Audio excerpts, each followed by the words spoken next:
Do you have an idea what morphology is? Is one part of the linguistic that study the form of the word. Exactly. That's good, Lucy. Yes, you're right. When we talk about morphology in general terms is we are going to analyze, all right, the analysis of the word formation, no? How we're going to form words. That's why here the word morph. Morph is similar to say form, all right? So we are going to start with this by talking something important. First, we are going to analyze the language as a system. This is the first chapter, and this is the first chapter. We're going to analyze here some general aspects when we talk about language as a system. So one important aspect that we need to analyze is this question: what do we learn when we learn a language? So here you hear twice the word learn, yeah? So, but here it says, what do we learn when we learn a language? Can you tell me? What do we learn? What things do we learn? What aspects of the language do we learn? Tell me, please. Tell me your ideas. For example, we have seen in the previous two modules, we have seen one aspect of a language, no? When we talked about phonetics, phonology, this is one aspect of the language. So what do we learn when we learn a language? Please tell me your ideas. Aha, Mary says morphemes. Okay. Yeah, this is more related to something specific, no? All right. That's good, Mary. What else? What else? Morphemes. In general terms, what do we learn when we learn a language? What things, what aspects do we learn? Anybody? Tell me, please. You can use your microphone or the chat. The Grammar. teacher, the language grammar. Oh, it's okay. It's the same. Yeah, all right. Okay, Yuri and Ruth. Uh-huh. The grammar. Vocabulary. The Teacher, vocabulary. vocabulary, exactly. Words. No, when we talk about vocabulary, we're talking about words. And when we talk about grammar, so we're talking about rules. All right. What else? So you tell me morphemes. Mari says morphemes. Both of you, Bernie says vocabulary, words, grammar. What else? No more. Remember, the last. Phonology, phonetic. Yeah. So, and these two branches of linguistics is referring to sounds, no? Remember, when we learn a language, we need to learn the sounds, the pronunciation of sounds, and the organization of sounds. No, for example, in phonetics, we analyze the pronunciation of sounds, not the articulation of sounds. In phonology, so we analyze the organization, the pattern of the system, the sound system in English. So notice, but both refer to the analysis of sounds. No? Then you told me vocabulary. Vocabulary is referring to words. Yeah, so the words that we learn. And as your partner says, as Mari says, in order to create words, we're going to use morphemes. But morphemes, it's a part of the word that has meaning. So notice, we are going to learn also the meaning of words. So notice all the aspects. And then when we join words, we are going to make sentences. All right. And here it is involved grammar. Remember, grammar is involved in two fields. It is involved in two fields. Morphology, that is related to words, and syntax, that is related to sentences. That's why here, all right, that's good, very good. So you told me a lot of aspects when we learn a language. But when we learn a language, we are going to focus on something important. No, sometimes we think, oh no, grammar. Oh, when you hear this word, oh no, grammar is tough. It's hard. It's boring. So it's a little tricky to understand this aspect. No, so but it's very important. No, when we learn a language, as one of your partners says, we're going to learn the grammar of the language, the rule, the structure, the patterns that we use to make sentences. All right. So you told me something about grammar. Now we are going to, oh, the microphones, please. Don't forget to turn off your microphones. We are going to analyze here some definitions of grammar. All right. Maybe some of them are related to what you know about grammar, okay? Or what you think what grammar is, all right? So here we're going to see. Here is a definition about grammar according to this person, Whitney, is a famous linguistics. So English grammar is a description of the usages of the English language by good speakers and writers of the present day. Notice, what is the definition of grammar according to this person? Is the description of the usages, how you use the language. Notice how you use the language by speakers and writers. So here we have two components, no? Not just when you speak, also when you write, or not just writing, also speaking. All right. That's why when we talk about language, we have two kind of um, messages or tests, no? Written test, oral test. And we are going to use different language in both cases, all right? So here involves the two of them. Notice here, this concept of grammar involves the two of them. The usage, notice here, the usage of the language, all right? By speakers and writers of the present day. No, it contextualizes the uses of grammar. Another person says, Michael and John says, a description of account of the nature, bill, constitution, or make of a language is called its grammar. So according to this person, grammar is related to the nature of the language, the building of the language, the constitution of the language, and how you make the language. Notice here something important. What is grammar? Is related to the nature, the will, the constitution, and the make of a language. Patterson says, grammar teaches the laws of a language and the right method of using it in speaking and writing. Notice again, this concept is similar to the first one, right? It involves not just writing, because some people says, oh yeah, grammar, oh yeah, so it is mostly here in writing, no more, not so much in speaking. But remember, here we're going to talk about both aspects, in speaking and in writing. And here says a very common term, no, related to grammar, that related to the laws, the rules, no, laws, rule, norms of the language. And notice here the right way of using it. Okay, the right way of using it.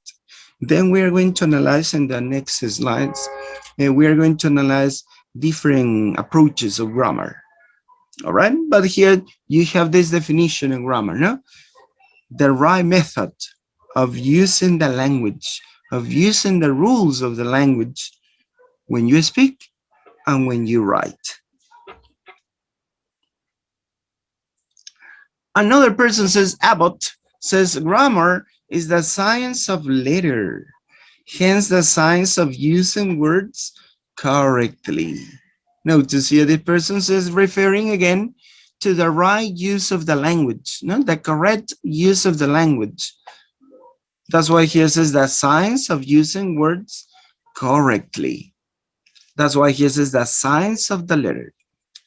The other concept said by Richard Grant White, the English word grammar relates only to the laws which govern the significant forms of words and the construction of the sentence.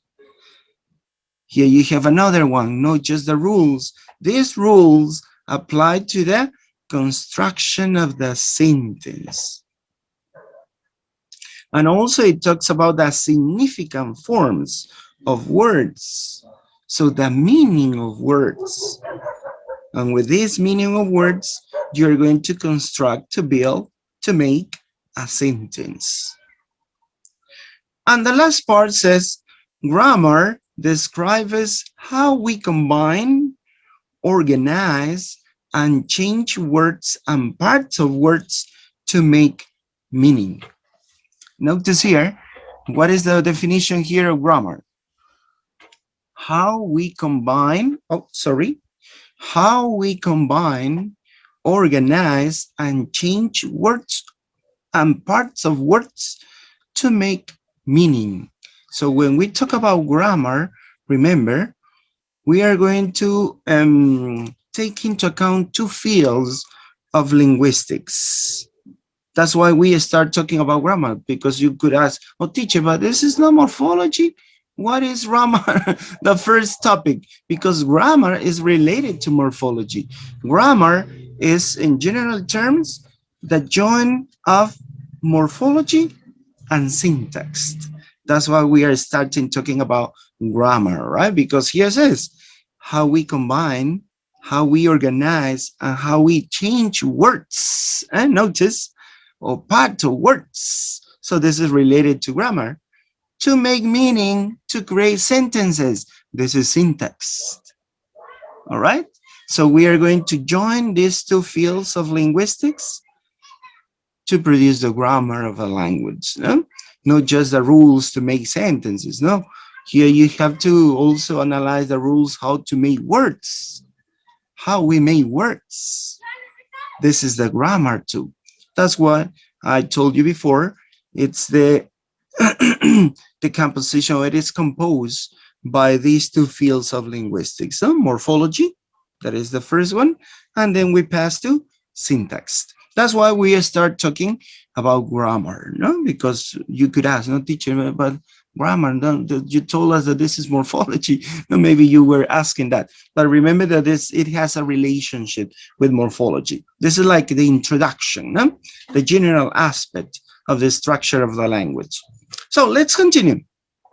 Here we have more definitions in order to identify clearly what grammar is. Another concept says, grammar is the structural foundation of our ability to express ourselves. The more we are aware of how it works, the more we can monitor the meaning and effectiveness of the way we and others use the language. Notice here is the foundation, the structural foundation, the base of what? Of our ability to express ourselves. Could be in a written way or could be in an oral way. So here use this structure. No? The more we are aware of how it works, the more we can monitor the meaning and effectiveness of the way we and others use the language. So if we manage these rules, these norms of the language, we can be more effective if we want to express something, no? We want to say something. So we are going to be more effective speaker or more effective writer, all right? So notice here, how is it important? And finally, here you have another definition. Grammar is the systematic study and description of the language. Notice the systematic study. System. Remember, systematic comes from the word system. We are going to analyze the system of the language. And when we talk about system of the language, we're going to talk about the structures, the parts, the components of a language. And it helps us to describe the language itself. So notice here these definitions of grammar. All right. I know maybe that you agree with most of them, no, because you have an idea what is grammar. So this is in order to reinforce and expand maybe your own definition that you had before. All right. So you have a better idea what grammar is. Now, in some of the parts, in some of these definitions, you could find this term, no? When we talk about grammar, we talked about how effective you use the language, all right? If you are an effective writer or an effective speaker. So we commonly say, or we commonly know that grammar is related how well you use the language or how well you write a test, no?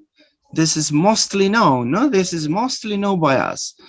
So the rules, the norms in order to use the language effectively, correctly. But let me tell you that we have two different approaches when we talk about grammar, all right? Can you tell me, or do you have an idea what they are? And they are called also categories of grammar or approaches of studying or analyzing the grammar. Do you have an idea what it is? No, no, no. You don't know, don't worry, don't worry. Just I want you to know if you have some ideas about it. No, you have a previous knowledge about it. If you don't know, that's okay. Don't worry, don't worry. It's not a test, it's not an exam. Just to get some ideas, some knowledge. All right. Aha, Fiorella says semantic and syntax. Yeah. I know, teacher. Yeah, tell me. I think it's the verb, the noun, the adverb. Yeah, these are, yeah, all right, yeah. But these are more types of words, no? Types of word or parts of a speech, you know? For example, that more technical name of this is part of a speech, no? Parts of a speech, we have verbs, nouns, adverbs, adjectives, pronouns, and so on. So these are the parts of a speech. Remember, when we talk about categories of grammar, it's the way how we are going to analyze grammar, the grammar of a language, approaches, different points of view, how to see grammar.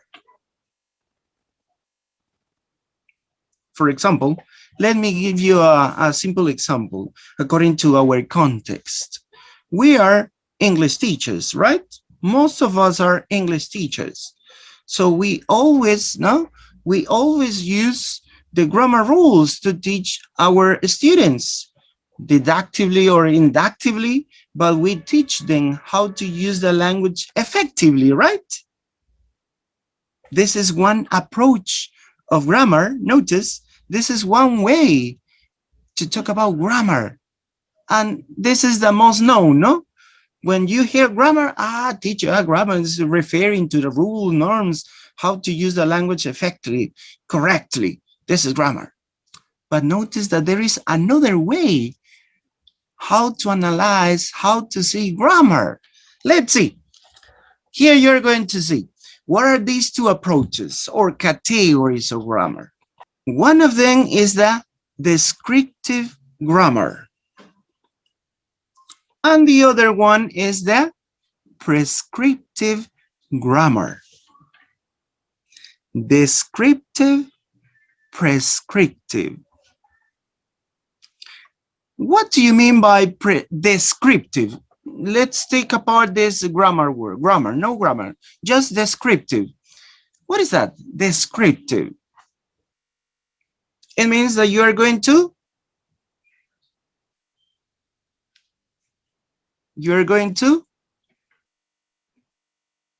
the word is all descriptive. It means Adjective. yeah, it's an adjective. Yes. But what's the meaning? The meaning. Tell me the meaning. Descriptive. It means that you are going to. Yeah, all right. It's a characteristic of the grammar, but it means that you are going to describe. You are going to describe the rules. Notice descriptive grammar means that you're going to describe the rules. How people use these rules in everyday speech. Could be oral, remember, speech is more related to oral, but also it's referring to the written way of language, the written language. And the prescriptive. Now, forget about grammar. I want you to tell me, I want you to tell me there's the meaning of these words. Descriptive, prescriptive. What do you mean by these words? Forget grammar. Just give me the general meaning of these words.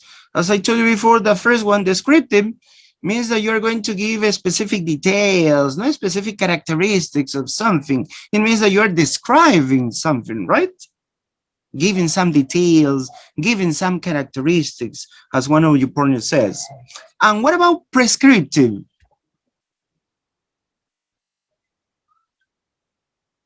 For example, in a general context, when you go to a doctor, so you're prescriptive something, right?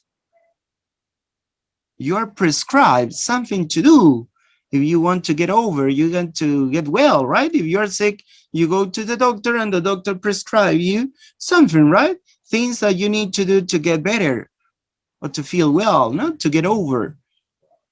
Prescriptive. So something that you should do, all right? Notice the difference.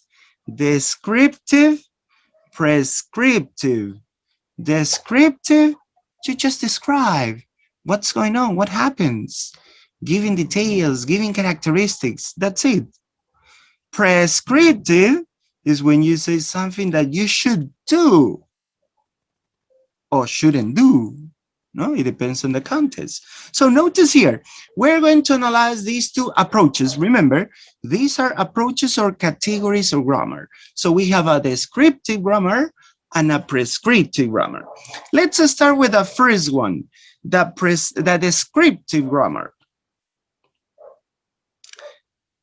Notice grammar. The descriptive grammar is how people use language in everyday speech. When we speak, when we write, we use grammar. Apart from sounds, apart from other kind of aspects, we use grammar.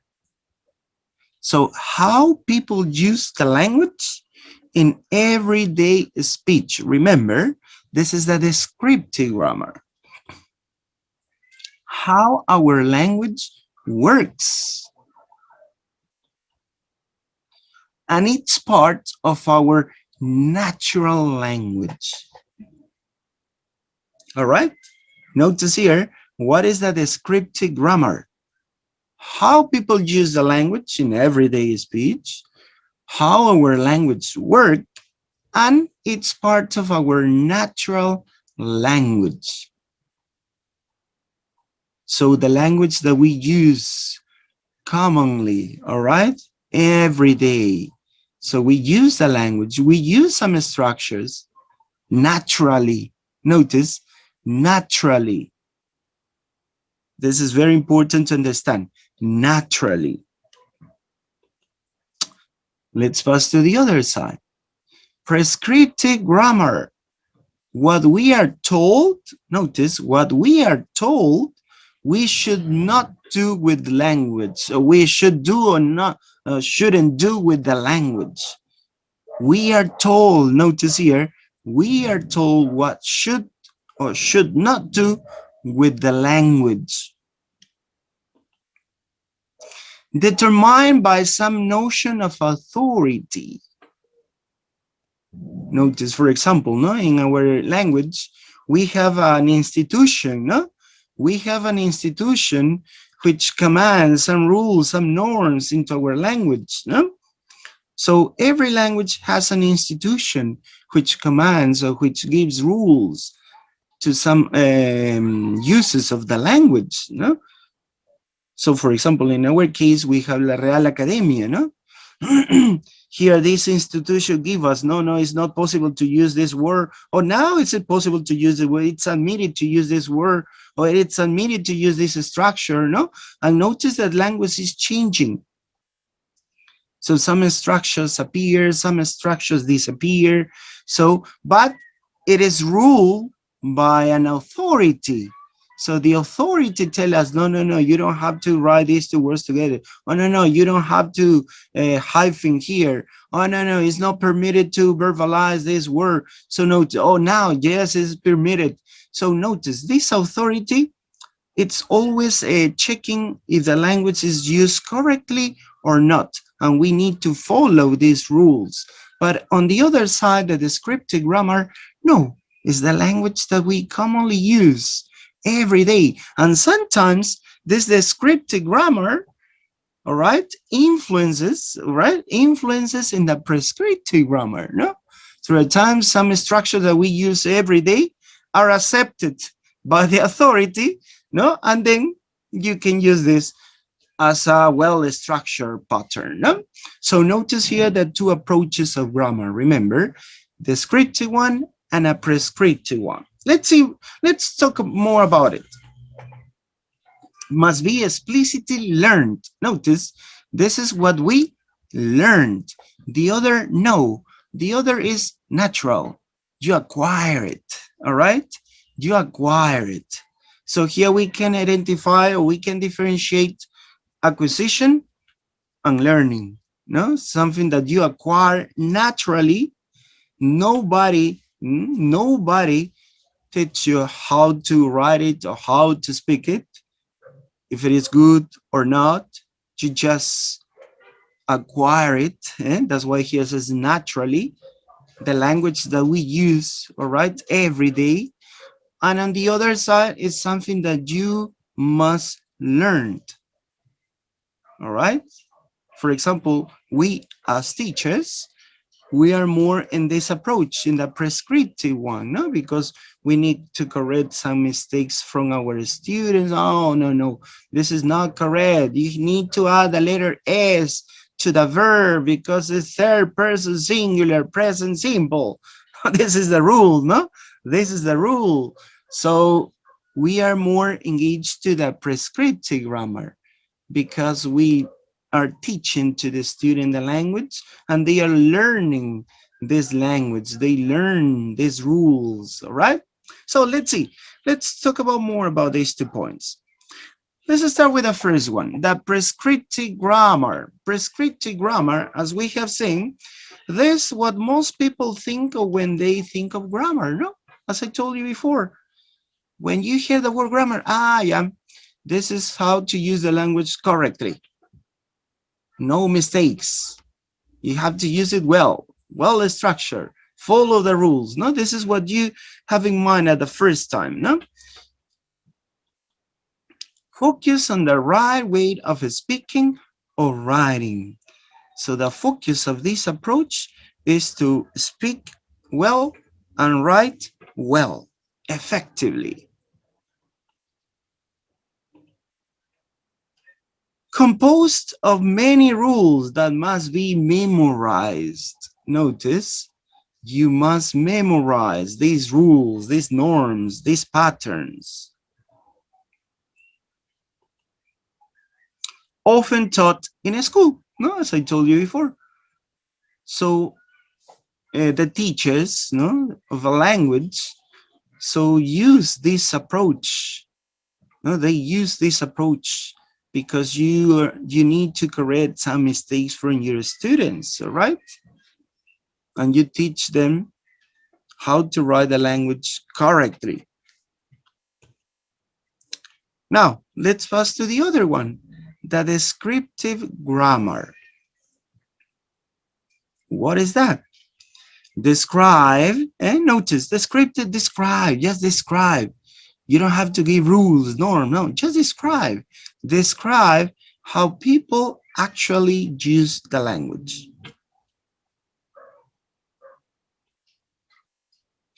Use to study patterns in language as they actually appear, all right?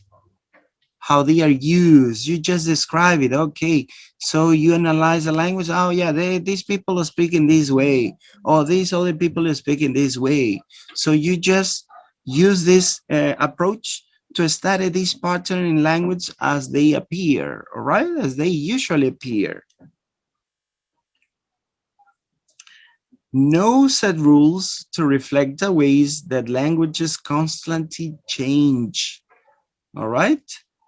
So here, as you know, languages are changing, all right? They are changing because they adopt some new words from other language, or new words are created or invented, or they adopt from other language new structures. Oh, some people, some regions change some parts of the language in a colloquial way. So if you say in this way, you are talking about descriptive grammar. You just describe the grammar as it is used in everyday speech. Things are only ungrammatical. So here you could say, teacher, so I can speak and write as I want? No. No, this is not the intention. Teacher, but here says no rules, no set of rules. So as we speak, no. Remember, we're talking about grammar. We have some structures. The difference is the focus, how you study the language in a prescriptive way or in a descriptive way. So it doesn't mean, yeah, teacher. So I can say, oh, yeah, for example, no, let's imagine she walks in the park. So it's possible to say she parks in walks. No, this is impossible. But is descriptive grammar, teacher? No, because this is ungrammatically. We need to follow some structures. It doesn't mean when we talk about natural, it doesn't mean that you're going to break all the rules. No. That's why he says things are ungrammatical if speakers of the language cannot understand. Because if you say she in the park walks, no, what do you say? Also, you cannot understand, right? So you need to follow some structures, you need to follow some rules, but as here says, is the rules, the structures that you use every day. It is not commanded by an authority or an organization. You don't need to learn or memorize these rules because you acquire it naturally. All right. For example, there is one person who says that when we born, we have in our minds, in our brain, an internal grammar structure. That's why we call this a universal grammar. All right. And also we talked about the language acquisition device, or LAT, no? That we have in our brain some internal structures that depending on what or the place you were born, so you automatically acquire the language, the structure of the language. But we are prepared, our brain is prepared to acquire these structures according to the place you were born. No? Imagine that you were born in France, so it means now you were talking French. All right, so it depends on the context you grew up. No, so it is very important to remember. So notice here these two approaches or categories of grammar. We have the prescriptive. This is the idea of grammar that we mostly know because it's commanded by rules, structures that you need to speak and write well, very well, effectively. But on the other side, we have this descriptive grammar, is the language that we use every day. And we are going to make some changes, no? To the rules, to the prescriptive one, we're going to make some changes, but It doesn't mean that you are going to change the whole language, no, because you must follow some instructions, no? You must follow some instructions, okay? So let's see some examples, all right?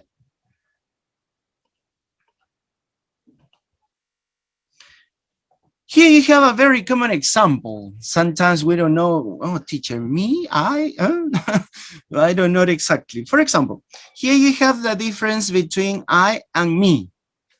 These pronouns. Now, one, as you know, I is a subject pronoun and me is an object pronoun. So you have this sentence. Notice this sentence. Juan and me are coming to the party too. All right, now this is very common, no? So you say, oh, Carlos and me, Sofia and me went to the party. Oh, are going to travel to Ayacucho next month. Notice Juan and me. No, no, no, no. All right. Okay. So notice here, remember the two approaches. The first one, descriptive, you just describe the language that we use every day, right? Natural. We follow some rules, the general rules, because it's not possible to break all the rules because you change the language, right? It's not possible to do that. This is the descriptive one. And the prescriptive one is the rules, norms that you need to learn in order to speak and write well, correctly, okay? So let's analyze these rules. So we are going to analyze first in a prescriptive grammar, in a prescriptive approach, all right? So according to the rule, me, remember, me is an object pronoun, but here, me is used as a subject, all right? So here, notice, I'm going to mark it. Juan and me, notice here, Juan and me is the subject of the sentence, right? Because then you have the verb, no? The verb is are coming, all right? Are coming is the verb. So is it correct? Because the object pronouns, the rule says the object pronoun goes after the verb because it's referring to the object of the action, no? So here, me is used as a subject. So instead, we should use I. Notice, this is in a prescriptive grammar. We are analyzing this sentence in a prescriptive approach, in a prescriptive way. So we analyze carefully if we're using these words correctly. So Juan and me are coming to the party too. So if we analyze, here we could say that we have a not correct way of using the word me, because me should be used as object, all right? Not as a subject. Oh yeah, teacher, this is incorrect. But what about the descriptive grammar? Me is becoming increasingly widespread in subject position. So notice here, notice the correct way to use these words is Juan and I are coming to the party too, according to the prescriptive approach. But nowadays, the use of me as a subject, but not as alone, notice here, be careful. Yeah, so the teacher told me that I can use the object pronoun at the beginning of the sentence before the verb, but notice, not alone. You need a subject, all right? Juan and me. And nowadays, this me is widely spread used in a subject position. So this is the way how people use, notice, in everyday speech. All right, in everyday speech. So people use this. Juan and me are coming to the party too. But according to the rules, the correct way of using these words, the correct sentence would be Juan and I are coming to the party too. So notice the first sentence that is related to the descriptive one, it is understood, right? It is understood. You can understand what the other person wants to say. But if you are very strict with the rules, this is not effectively, no, because this word is not used properly. So the correct way of using the word is using the subject pronoun I. Juan and I are coming to the party too. So notice here, we have the two approaches, all right? We have the two approaches of analyzing the sentence in a prescriptive way or in a descriptive way. Let's see another example. Who and whom. Notice here, who and whom. Remember that who and whom, they are called relative pronouns. No, we used to make relative clauses. All right. So notice here the first sentence. The woman who I met looked sick. The woman who I met looked sick. Is it correct? Lucy says the position of me. So this is on the previous, yes. Yes, you are right, Lucy. The position of me. Now, let's pass to who. Is it correct? Are you using the word who correctly?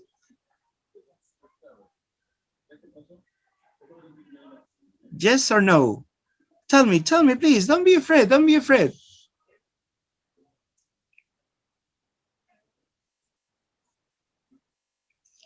Is it correct? So we are going to analyze it first in a prescriptive way. Yeah? We are going to analyze it carefully. The woman who I met looked sick. No, nobody? No ideas? Teacher, I Yeah. remember one rule about who you use to the pronouns he, she, it, but whom is to refer her as or his. I think it's not okay. Yeah, it's not okay. So Lucy says that is not okay. Yeah, all right. That's good, Lucy. Any other idea? No more ideas. The woman who I met looked sick. Notice here, who. The word who is referring to the woman or to the person I.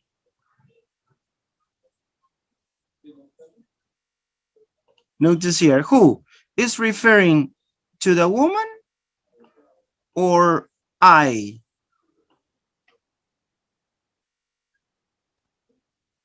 Can you tell me? Who is talking about a woman or is talking about the other person? I. The woman who I met looked sick. No. Nobody? It's referred to the woman, I think. Yeah. Okay. So notice here something important. Who is used as a subject. Instead, we should use whom, because the woman is the object of the sentence, no?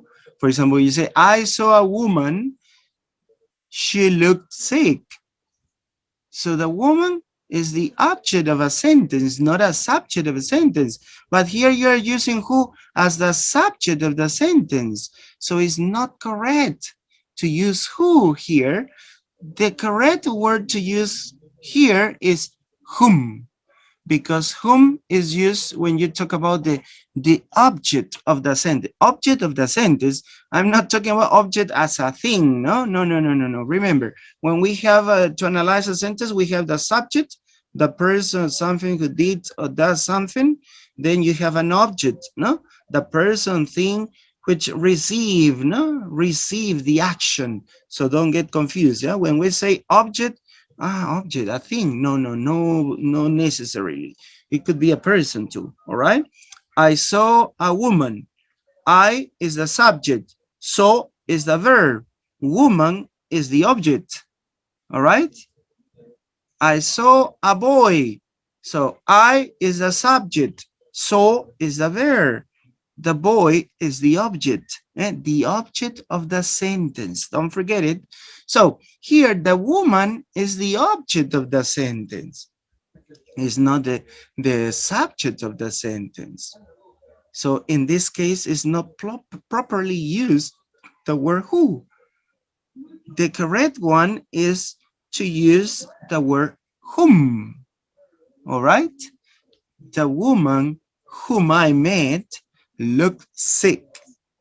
Who should be used as object. Remember, as object, because who is referring to the woman. But teacher, here you have in the sentence the woman is the subject because it's at the beginning.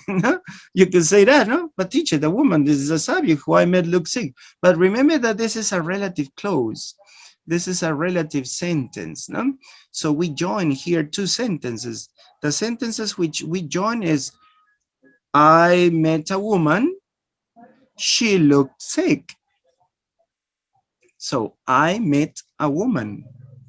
Woman is the object of the action, not the sentence. That's why here who is not properly used, because who is referring to the object, not to the subject. So it's better to use here whom. The woman whom I met looked sick. But in descriptive, so here is not me, here is a who is becoming increasingly widespread in subject position. So when we speak in everyday speech, or when you write, so people, notice people use the word who instead of whom. So they replace, no? They replace this word, no? Who. All right? They replace the word. They are maybe breaking some rules. They are not properly using some words. It's not the whole sentence. Notice, it's not the whole sentence. Just one word that we have changed when we use in every day. It is understood. Notice, it is understood. So here we have two approaches, no? In a prescriptive one, this is not correct. But in a descriptive, we accept because people use it, all right? People use it every day. So they are follow some rules. Notice that they don't break that general rule, no? That it says you have here the subject, then the verb, then an object or a complement. So they follow these structures. They just change some words, no? Oh yeah, the woman whom, yeah, the woman who. It's the woman who I met looked sick. But don't forget here that the first one is the descriptive, what people use every day.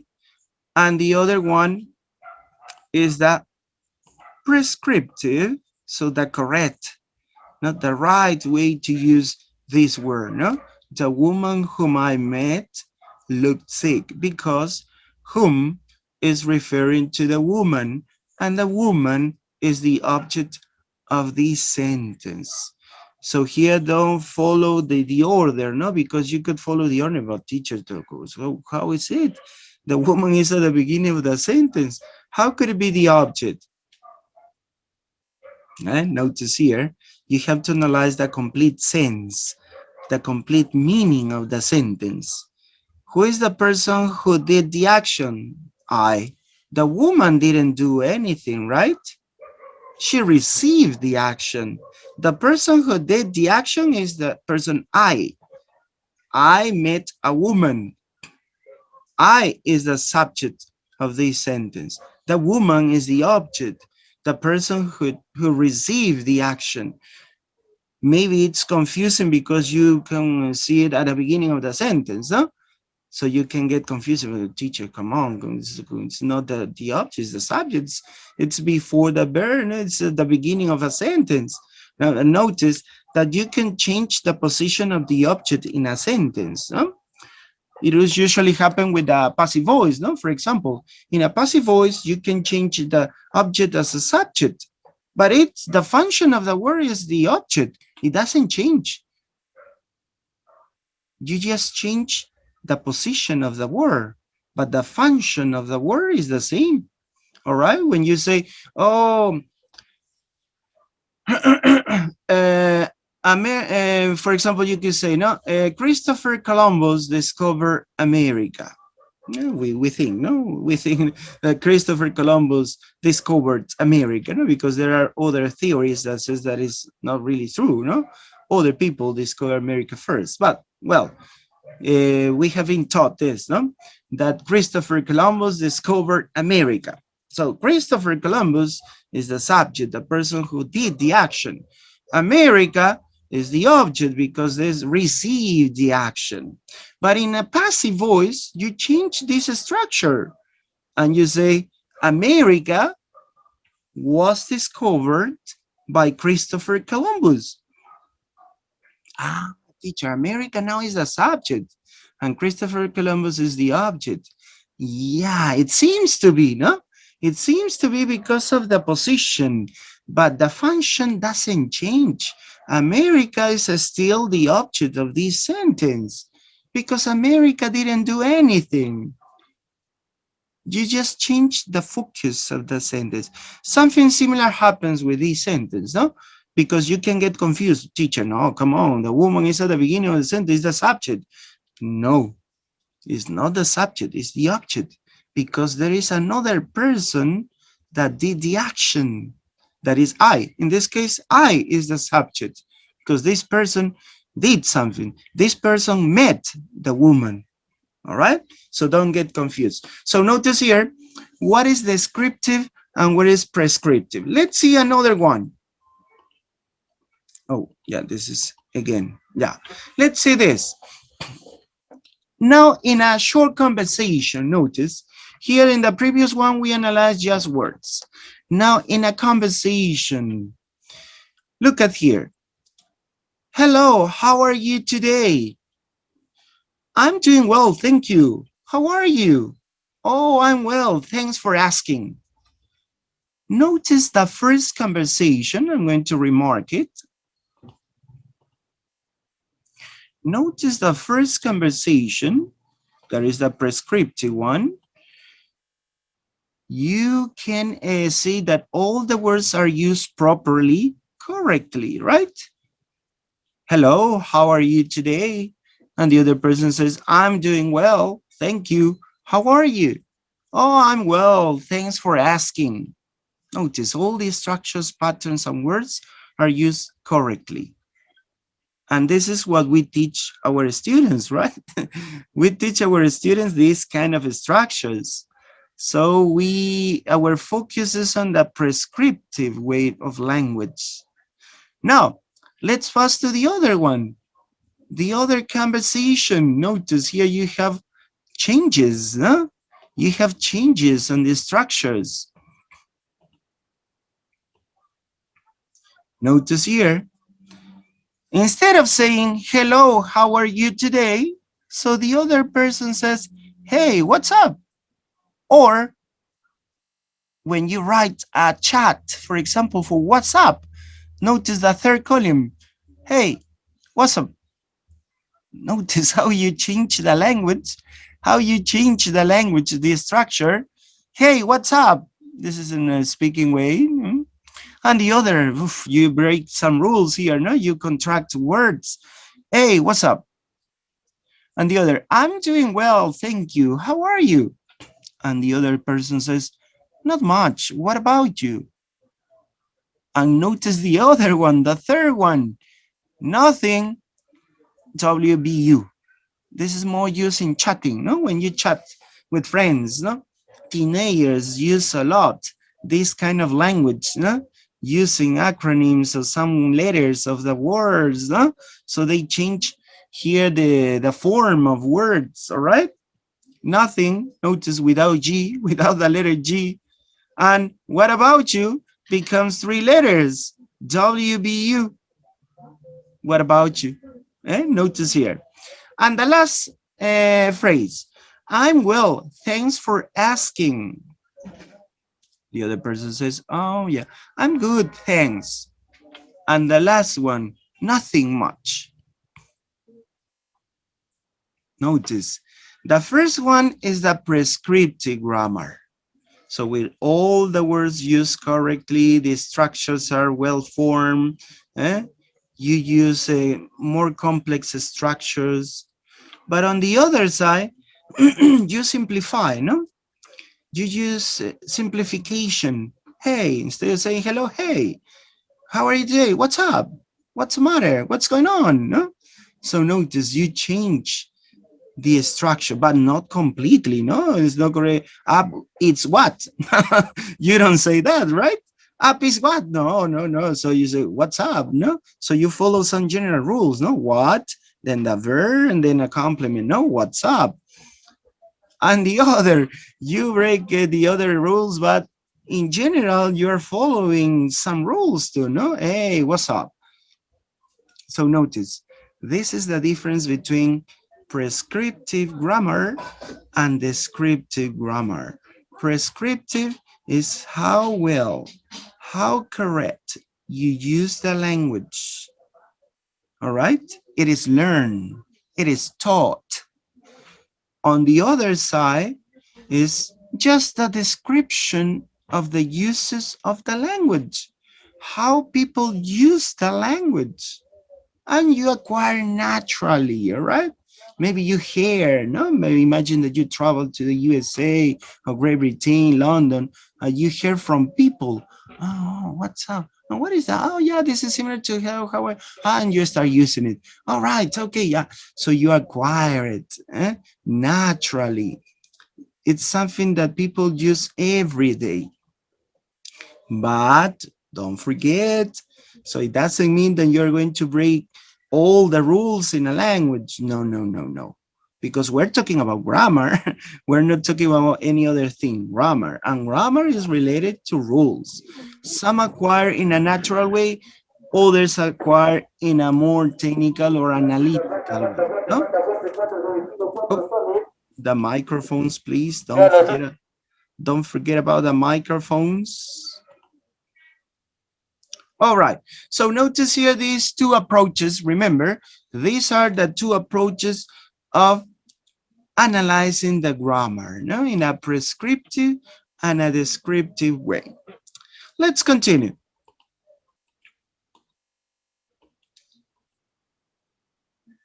Levels of language description.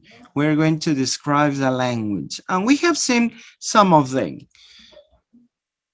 For example, one of the ways, this is related to the question that I asked you at the beginning of this session. What do we learn when we learn a language? One of the things that we learn is the sounds, the pronunciation of words, right? So that's why here you have the first question, and it's one level of a language. Notice, this is one level of a language. How is it pronounced? The second aspect is related to the form. What part does it have? And finally, what does it mean? The meaning of words. So we have here three aspects and three levels of a language in order to describe a language. The first one is the phonological component related to the sounds. This is what we talked on the two previous modules, no? Phonetics and phonology. We talked about sounds. So this is the first level of a language, sounds. Then we have the second level, that is the morphosyntactic component or level of a language. Morphosyntactic, as you can see here, is related to grammar, the formation of words and the formation of sentences. Correctly, if we talked about the prescriptive one, no? Descriptive, if we just describe the use of the language by people. This is the second level, notice here, and we are going to focus more on this second level. That is the morphosyntactic component. And finally, we have the meaning that is related to the semantic component. Now remember, semantics is the field of linguistics, the branch of linguistics, which study the meaning of words. So notice the levels of a language. We start with a phonological, then we pass to a morphosyntactic, and we have the last one that is the semantic component. In a phonological component, so we have the sound system. Notice segmental and suprasegmental sounds. Segmental is referring to phonetics, no segments. Remember, segments are the sounds, segments. Suprasegmental, this is what we're talking about the last session, no? Suprasegmental characteristics, features that we give to two or more sounds together. Intonation, stress. We have talked about characteristic of connected speech, no, assimilation, elision, linking. So all of these are characteristics of suprasegmental phonology. So segmental, remember, segmental, when you say, oh yeah, this sound is plosive, affricative, nasal, no, voiceless, voice. So this is the phonetics, really related to the segments. And suprasegmental, when you analyze the sounds together, all right? When you give the, you talked about the intonation, you talked about the stress in a word, the stress in sentences, or you talked about the features of connected speech or phonological processes, no?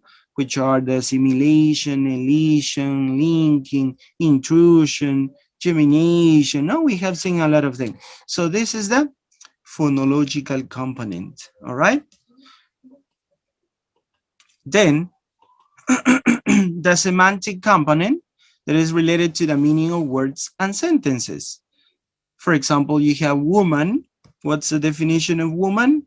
A human adult female. Synonyms of woman. So you have lady, female, girl, mother, wife. No, some of them are direct synonyms, other indirect synonyms. They are in a lexical field, no? Or semantic fields, no? When we talk about semantics, they are inside a semantic field. And then we have, and this is the focus of this module, the morphosyntactic component. Morphology is related to the inflection and formation of words.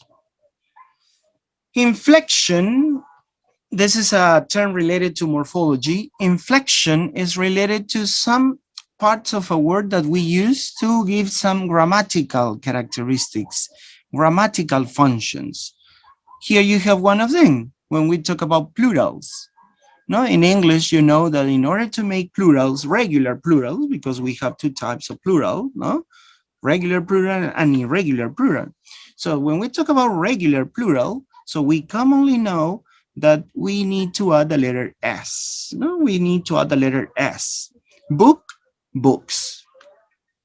Another inflection is the verb, singular or plural form of the verbs in present simple, no? For example, you have she reads, they read.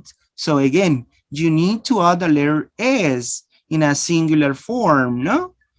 Third person singular, present simple, you need to add the letter S, no? Notice here, I'm going to remark it.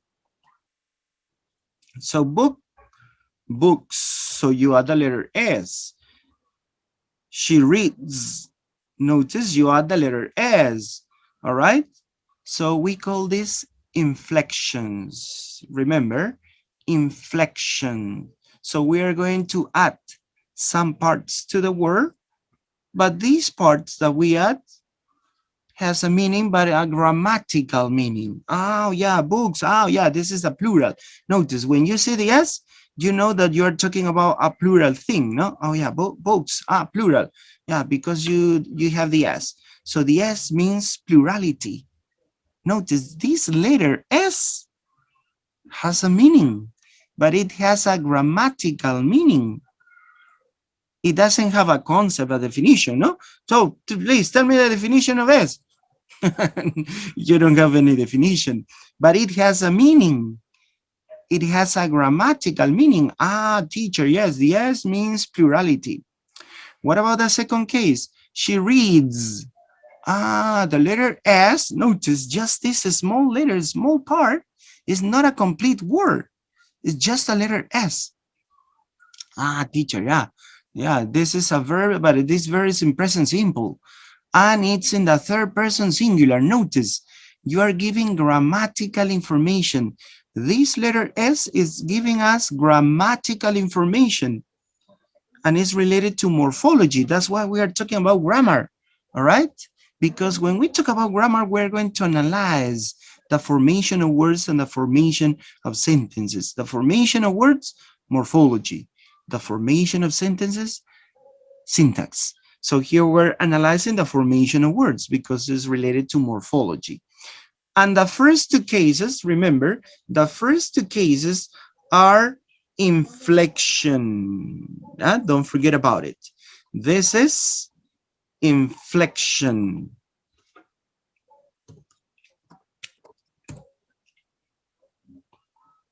And this is inflection. And what about the second two cases? Verbs from nouns, computer, computerized. Nouns from adjectives, slow, slowness. What are you doing here? What are you doing? You are creating new words. In the first two previous cases, you are not creating new words. You just have the same word, no? Book is a noun. Books, the same noun, but in a plural form. She reads, they read, reads is the same verb. You just give a grammatical information that is present simple, third person singular, but it's the same word. It's the same verb. You don't change anything, all right? So we call this inflection. Remember, this is inflection. But on the other two examples, you change. You create a new word. You change the parts of speech, or you change the type of word. Computer is a noun. Then you have computerized. So that's why here says verbs from nouns. So the base word is a noun, and then you add a suffix, and this suffix, this part, change the type of the word. Noun, now is a verb. All right, so you add, notice, you add here the suffix eyes, eyes, and the noun, now it's a verb. What about the other example? Slow, slowness. Notice you're adding another part. I'm not talking about technical term because then we are going to analyze these technical terms. But as you know, this is called suffixes. No, the previous two are suffixes too. But here we have two different suffixes. Inflectional suffixes, and these two are called derivation. Remember, these are called derivation. Oh, sorry. Where is it? Yeah. So this is called derivation. I'm going to put it here. Yeah. So don't forget. So these are derivational suffixes. Inflection, derivation. These are two of the processes, remember, two of the processes to make words. We are going to use suffixes and affixes too. Some suffixes are inflectional, some suffixes are derivational, because you are going to change, notice, you change the word. But in the first one, in inflection, you don't change the word. You just add this extra part, you could call that, as a grammatical function. You're giving grammatical information. And if we analyze these inflectional suffixes, we have just a set of suffixes which are inflectional. But we have a lot of derivational suffixes. No, for example, if we talk about inflection, we have here the plural, the present simple. Can you tell me other inflectional suffix? Do you have any idea? And we use it a lot. We use it a lot. Can you tell me other examples of inflection in English?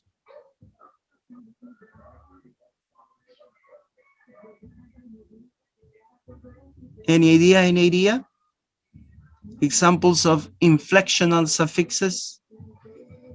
Similar to the plural, similar to the third person singular verbs in present simple. Another?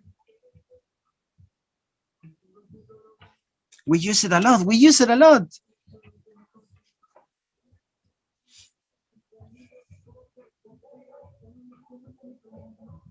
Yeah, woman, women, no? The plural of this is what we call the irregular plural, no?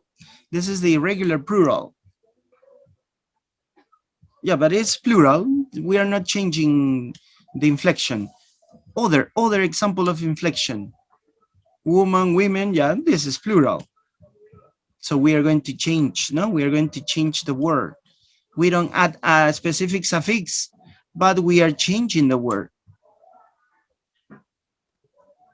No more examples of inflection? We use it a lot.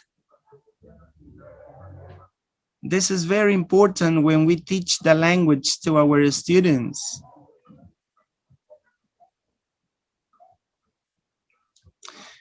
Yeah, let me help you.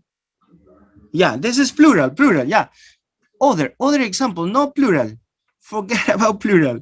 Other examples of inflection. Plurality is one, remember. Plurality is one case of inflection. Then we have the third person singular, present simple. This is the second case of inflection. Another case of inflection. Let me help you. What do you use to compare things? What do you use to compare things? Tell me. What do we use to compare things? When you compare two things, for example, bigger and biggest. Aha! Bigger is when you compare two, no? Biggest is when you compare more than two. But you're right. Here you have two more. Comparatives and superlatives. So what is the rule of comparatives and superlatives? That you are going to use suffixes to. Big, you add the ER, no? Big, bigger. Do you change the type of word? No, right? Adjective, big, bigger, adjective. But in a comparative form, all right? So you don't change the type of word. Notice, adjective, big, bigger, the biggest, an adjective. But in a superlative word, you use the suffixes er and the suffix est. All right? So notice, this is inflection. Remember, this is called inflection. This ear has a meaning. All right? Ear has a meaning. What is the meaning of ear? Comparison. EST, comparison. Ear, comparison. You compare two. EST, you compare more than two. Notice, grammatical information. It has a grammatical meaning. All right? That's why we call them inflection. Remember, another two, remember, another two is the famous ED, past simple. Visit, visited. Attend, attended. Look, looked. ED has a meaning? Yes. What is the meaning? Past. It gives you the sense of past. Looked. Oh, yeah, the verb is in past. You are talking about the past. And notice this ed is another suffix, is another inflectional suffix, and it's giving you grammatical information. Notice when we call about inflection, inflection is the process of making words by giving grammatical information. You use suffixes, which gives you grammatical information. All right? And on the other side, as I told you, and then you have in the inflection also the ing, ing, ed, er, est, the s for plural, the s for present simple, and the apostrophe s to talk about possessions. So these are called inflections, remember?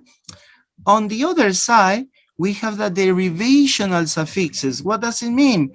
That we are going to create new words because you have one word as a noun and then now it's a verb. A common example, teacher. Notice, is the same suffix, notice, is the same suffix as the comparative. Big, bigger. Tall, taller. Teach, teacher. Notice it's the same suffix, the same ending if you want to call it. The same ending, er, er. But the first er is inflectional, but the second er is derivational because teach is a verb. You add the er and now it's a noun. Teach, teacher. Notice this is called derivation. All right. So these are the two of the most common processes of making words, of creating words. This is morphology. All right. This is morphology. We're going to analyze. All right. We're going to analyze different processes of making words. No, as I told you before, inflection and derivation are two of them. Then we have others, acronyms, clipping, all right, loaning. So we have more. Then we're going to analyze all of them, all right? So notice this is the morphology. Let's continue with the other one.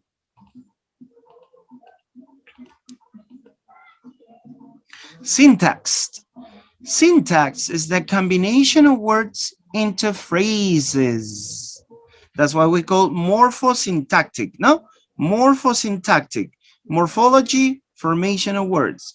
Syntax, the combination of words into phrases and sentences. For example, you start with a word, car. Then you add a black car. Then you could say a black car with a powerful engine. And then you could make, oh, yesterday I bought a black car with a powerful engine. Notice, you're joining words, you're adding words, and you're creating phrases, you're creating sentences. All right? You start just with a little word, no car, a black car with a powerful engine. And then we could add, oh, yesterday I bought a black car with a powerful engine. Notice you are creating sentences. We painted the red house. The house was painted red. This is what we were talking about a few minutes ago. How do we call this? I told you. You paid attention, you can tell me. We painted the red house. The house was painted red. What is the difference between these two sentences? Don't tell me the structure, please. Because you could, teacher, the structure. Yeah, the structure is different. Yeah, apart from the structure, what is the difference?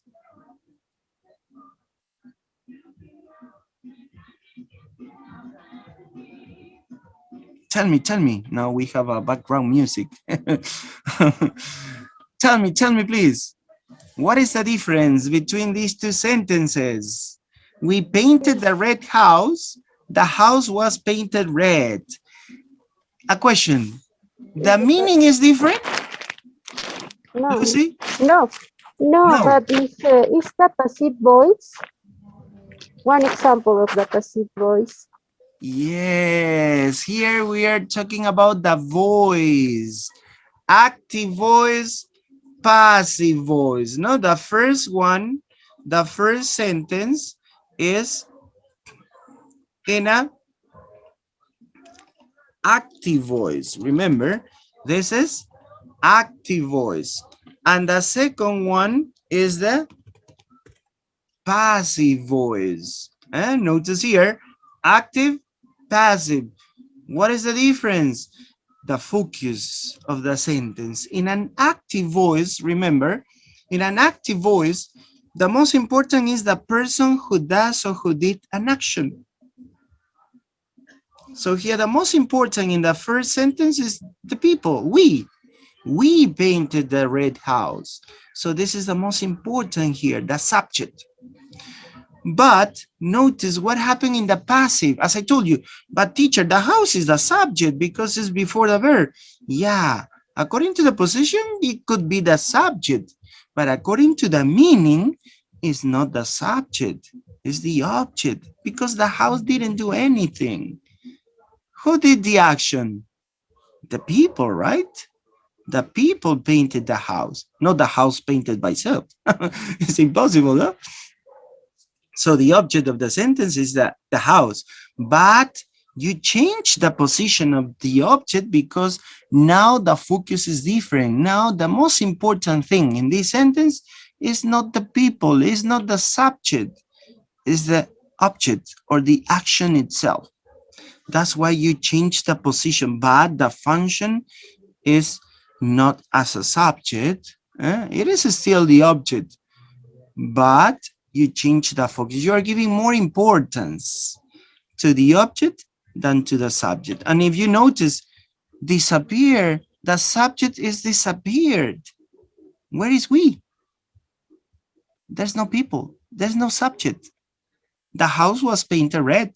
We don't know who did it. All right? We don't know who did it. It's not important. The most important here is the house or the action that it was painted. Notice the meaning, remember, the meaning is the same. We painted the red house. The house was painted red. So we don't have different meanings. We have different focus, different emphasis or importance. In the first one, as I told you, the most important is the subject, the person, a people, a thing who did or who did something. And in the second case, in the passive voice, the most important is the object. All right. But remember, the object, when I mean the object, it doesn't mean a thing, no, an object, a real object. No, no, no. I'm talking about object as syntactical structures. Subject, verb, object, no? Subject, predicate, no? The predicate part of the predicate, you have the verb and an object, no? Or a complement, all right? So we're talking about it, yeah? Don't get confused, object, a thing, no, no, no, no. Yeah, it could be a thing, could be a person, all right? So it depends, no? So notice here, this is the syntactical analysis. Also, when we talk about a syntax, we are going to have the choice of linguistic forms.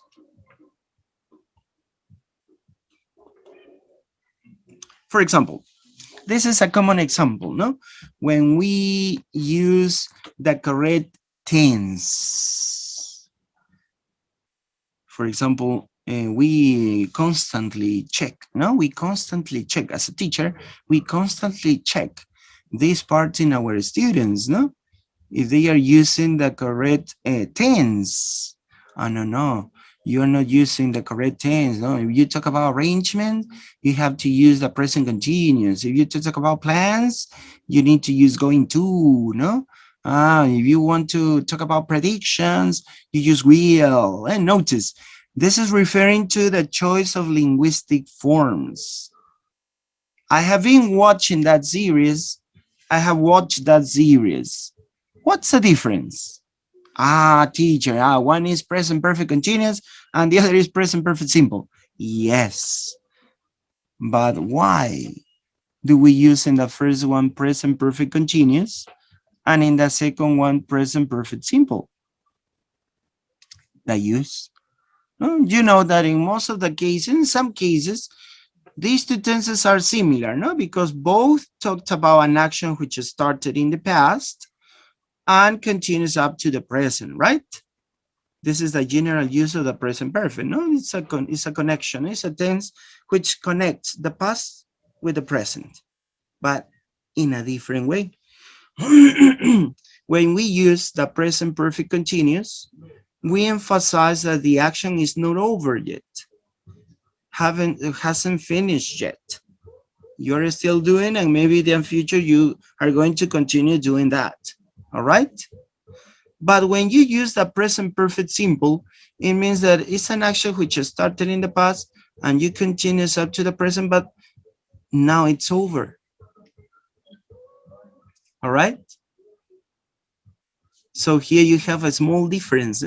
Both talks about a tense which connects the past to the present, but there is a small difference.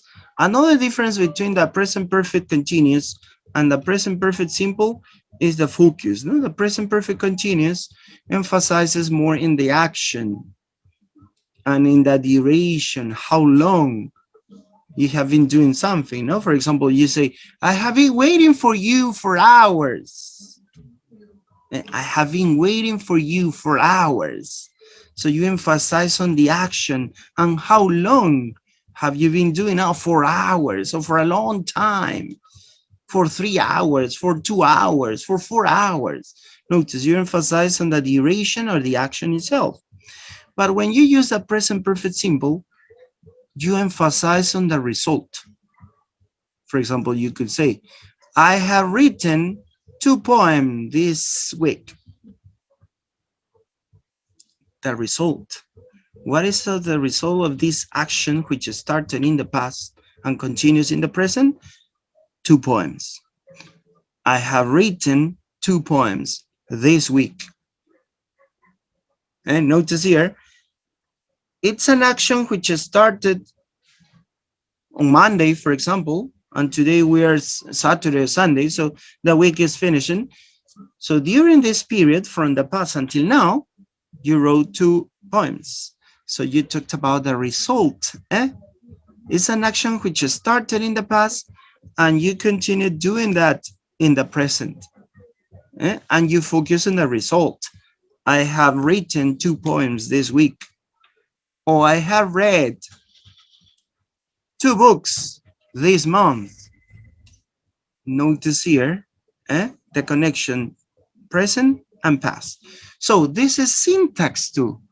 Notice this is syntax and this is related to grammar, right? When we talk about comparatives, superlatives, the ed inflection, notice this is morphology. And when we talk about here phrases, sentences, tenses, this is syntax. That's why we started with a topic of grammar, because grammar involves morphology and syntax. All right? Notice here the connection, no? Because maybe you thought, teacher, grammar? No, so today is not morphology. Today is not the topic of morphology. Why are you talking about grammar? Because grammar involves these 2 fields, so these 2 branches, sorry, of linguistics. Morphology and syntax, and sometimes phonology too. How is it? You could ask, how is it? How is it possible? Phonology in grammar? Is it possible? What do you think? Phonology in grammar? Is it possible to connect phonology in grammar? Tell me, am I right? Or maybe I'm wrong. Tell me, do you have an idea? Is it right what I'm saying? Teacher, what? Phonology in grammar? Tell me, what's your opinion? Is it possible to connect phonology when we talk about grammar? Yes, says Lucy. Yes. Please tell me, what about the other ones? What are your ideas? Is it possible to connect phonology with grammar? Because I told you grammar is connected to morphology and syntax. But phonology? Mari says no. We have here different opinions. Lucy says yes. Mari says no. Tell me, please, tell me. Yes or no, just tell me that. According to your point of view, it could be phonology connected with grammar. Here we have two people. Okay, let me tell you that it is possible to connect phonology with grammar. How, teacher? How is it possible? Notice here, we are going to go back one slide in order to give you one example. Oh, sorry. It's one by one. Yeah, notice here. Teacher, yeah, all right, yeah, but this is grammar, this is morphology, teacher. The S for present simple, the S for plural. Yeah, this phonological aspect is more related to these inflectional cases. The letter S that you write, remember when we talked about phonology, phonetics, I told you that the letter S that we write for plurals, for the present simple, the apostrophe S that we write for possession, or the ED that we add to the verbs in past, simple past, regular verbs, they have three different ways to be pronounced. All right? Can you remember? We have three different ways to pronounce the letter S that we add. Remember, I'm going to give you here one simple example. The first one, no? Books. You have this. Books. So books, it's pronounced with the sound S. Books. The similar, no? Similar, the letter and the sound. Books. But what happens if I write the word toys? Teacher, yeah, you write the letter S. Yeah, you write the letter S, but you don't pronounce it as the letter S. You pronounce it with the sound Z. Toys, toys, Z, toys. Notice, you change the sound. And how do we call this?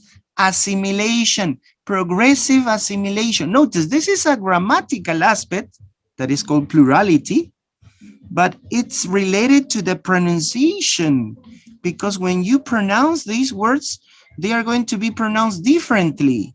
They are not going to be pronounced equally. Books, s, toys, z, z, toys. Notice, this is called a morphophonological aspect of the language because it has a connection on morphology that is connected to grammar. Remember, morphology is part of grammar because you're analyzing the formation of words. But at the same time, you have a phonological aspect of the language because you are going to write with the letter S, but this letter S is going to be pronounced in three different ways. For example, the third case, when you have the noun watch, and also it's a verb, no? Watch, watches. Notice you pronounce this, and you pronounce this with the sound is. So you have three different ways. Books, S, toys, z, watches, is. So here you have the connection. Notice it is connected, phonology with some aspects of grammar, and don't forget it. That's why we were talking about all of this, the phonological component, then we passed to the morphosyntactic component, and finally with the meaning semantic component. So we have these three components, remember, of a language. Oh, just give me a second. All right, sorry for the background music. Notice my neighbors are doing a lot of exercise. All right. Because I live near in front of a park. So the park is the place they are practicing, doing some exercises. Okay, so notice here, this morphosyntactic aspect or level of a language. We have morphology and syntax. Now, here we're going to talk about the uses of grammar. When do we use grammar? What is the purpose of using grammar? We can use grammar to describe parts of a speech, grammatical structures, and how words are formed. Notice here, the first aspect or the first use of grammar is related to syntax. And the third one is related to morphology. Describe the parts of a speech and grammatical structure, syntax. And how words are formed, morphology. So that's why that I told you before, no? When we talk about grammar, we have these two branches of linguistics, morphology and syntax. So let's start talking about the parts of a speech. Remember, this is what one of your partners told me, no?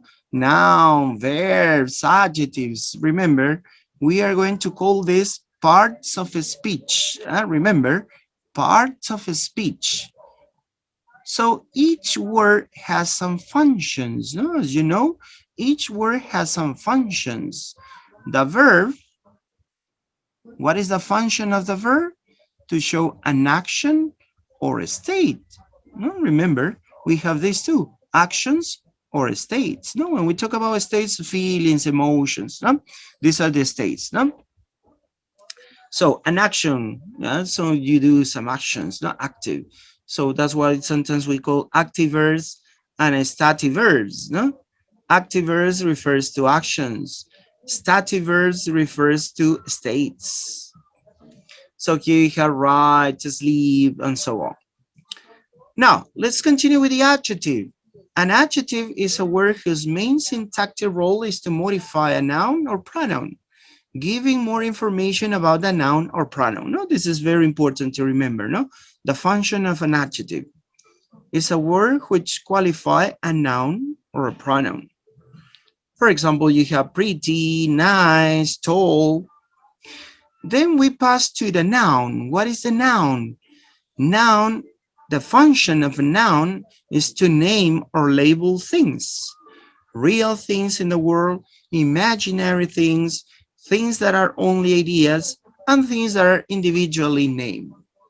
So you have desk, ghost, love, boy, David. Then we have the adverb. Adverbs are words that modify verbs, remember, but not just verbs. Adverbs too and adjectives too. They are like intensifiers. No? When we use the adverb before another adverb or adjective, they are like intensifiers. No? You intensify. Or notice a whole sentence too. An adverb acts as a modifier. So you have here slowly, well, yesterday. Then we have the pronoun. Pronouns are often used to save the need to repeat a noun word, which is called its antecedent or referent. No, you know that. No, we use the pronouns in order not to repeat. No, Marcela went to the market. Marcela met a friend. Marcela, and you repeat it again, Marcela, Marcela, Marcela. No, instead of repeating Marcela, so you replace it with pronouns, no? She. That's why here it says antecedent or referent. No, she refers to Marcela. The tiger crawled through the jungle where it couldn't be heard. It refers, notice that's what we call referent, refers to the tiger. In order not to repeat the tiger, so you use it. In this case, the pronoun it has as antecedent or its referent, the noun tiger. So here you have no he, she, it, we have subject pronouns, object pronouns, reflexive pronoun, demonstrative pronouns. So we have a lot of pronouns. Conjunction. Conjunctions act grammatically to link words, phrases, and clauses together. So here you have and, but, because. No? Remember that these are called, or this they are seen as a connector, no? Or linker word, linking words. No? Then we have prepositions. A preposition is a word that shows the relationship between a noun or a pronoun and another word in the sentence. So we have a lot of prepositions, no? Prepositions of place, prepositions of time, prepositions of movement. So we have the different kind of prepositions.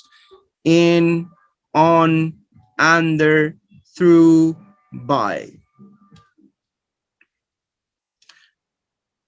Then remember the uses of grammar. We're talking about the uses of grammar. One of the uses of grammar is to identify the parts of a speech. So it means to identify the type of words. Remember, parts of a speech means the type of word, the different types of words, no verbs, nouns, prepositions, and so on. Another use of grammar is to identify the grammatical structure. So here we talked about tenses, most of the time tenses or voices, no? If it's active, passive, how we use this or how we make or form these structures, no? For example, you have here present continuous, no? When you analyze a present continuous, you analyze the form, how you make this grammatical structure, and the use, no? To express an action at the moment. And you know that the present continuous has more uses, no? To talk about arrangements, no? To talk about something, habit that is noisy or you don't like it so much, no? So you have some uses. Then you have the future tense. We commonly use with will, no? But we use other structures too, yeah? To talk about predictions. Past tense. We use the subject plus the verb in past, could be regular, irregular. The use to express action, activity, state, or being in the past. Present perfect. Oh yeah, subject plus have plus the verb in past participle. So this is the structure, the form. And then we analyze also the use, no? To say that an action happened at a specified time before noun. So notice, this is the first use of grammar. To know, identify the different parts of a speech, and also to identify and recognize the different grammatical structures of a language. And the second use of grammar is related to the formation of words, that is morphology. So here you have some examples, right? Happy, you add a prefix, unhappy. Notice you don't change the word. Notice you don't change the word. Happy, unhappy. You change the meaning, but not the word. All right, because happy has a positive meaning, no? And happy is a negative meaning. All right, could be translated by sad. No, you use sad instead of saying sad, so you say unhappy. All right, but if you add the suffix, notice you add the suffix ness, happiness. What happened? You change a little bit the noun, no? Because happy, no, sorry, you change the adjective from adjective to noun. Happy is an adjective, but you add ness and you change it to a noun, abstract noun. Generally, notice ness, the suffix ness is used to make abstract nouns. Happy, happiness. Sad, sadness. Lonely, loneliness. You're making abstract nouns. And notice here, this is morphology. And this is what we are going to talk about these 3 sessions more, right? How we are going to form words. Write, writer. Write is the verb. Writer is the noun. You add a suffix and you change the part of speech. You change the type of word. Usual, usually. Usual is an adjective. You add the suffix "ly" and you make this word into an adverb. Usually is an adverb. No, it's an adverb of frequency. So usual is an adjective. You add "ly" and you transform this word into an adjective. Now, for example, "ly" is commonly used to make adverbs in English. No, happy, happily. Usual, usually. Frequent, frequently. Sad, sadly. And notice you usually use "ly" in order to make adverbs in English. No, there are some irregulars. For example, good, you don't say goodly, no, you say well. So this is an irregular adverb. Or bad, no, bad value words. No, so here you use this adjectives into adverbs. All right. So notice here, this is the way how we are going to use grammar. Remember, we use grammar to one, identify the parts of speech or type of word that we are using. Second, to identify and recognize the grammatical structure. And then the second aspect is to know how to make words. Morphology. We are going to use affixes, so it means prefixes, suffixes. We're going to use acronyms. We're going to use loaning, clipping. All right, so we're going to use a lot of processes in order to make words. Now, this is similar to phonology, no? When we talk about phonological processes, now we're going to talk about morphological processes, because these processes help us, no, to make words, help us make words. All right. So this is what we are going to talk about the next session. We are going to talk about morphemes. For example, one of your partners talks about this term. I didn't want to mention this word because we are going to analyze carefully what is a morpheme, and try to remember, please, try to remember what we talked about in phonology, because it has a relationship. Remember, in phonology, we talked about phoneme, phone, allophone, right? Can you remember this? Phoneme, phone, allophone. Now, in morphology, we're going to talk about something similar. We have morpheme, morph, and allomorph. So try to remember, yeah, try to take out your handouts from phonology and try to check up these terms, phoneme, phone, and allophone, because we're going to talk about something similar next class, because we're going to talk about morphemes, morphs, and allomorphs. It has a connection, all right? It has a connection, and also I told you, this connection of the present simple grammar with the pronunciation, the letter S. It has 3 different ways to be pronounced. So it has a connection between morphology and phonology. All right. Well, that's all for today. That time is over. It's a pleasure again to be with you here. Thanks for your attention and your participation. Please try to participate. Don't be afraid. Don't be shy. Oh no, the teacher, maybe I'm wrong. No, it doesn't matter. The most important here is to participate. Don't forget about it. So that's all for today. See you next week. Don't miss the next class. In the next session, we are going to talk about this important aspect of morphology. Morphemes, morphs, and allomorphs. All right? Well, bye-bye. Take care a lot. Take care. Oh, I was forgetting. Please, the best wishes for you as mom. I think, well, I don't know exactly, but I think that most of you are mothers. So I wish you the best for tomorrow. All right. And not just for tomorrow. I wish you the best for all days in your life, because being a mother is a special role in a society. It's so important, not just for society, it's for your family, the people you love so much. So it's very important. No, it's very important. So I wish you the best. So tomorrow, I think you're gonna have a good time with your family. So see you and take care all.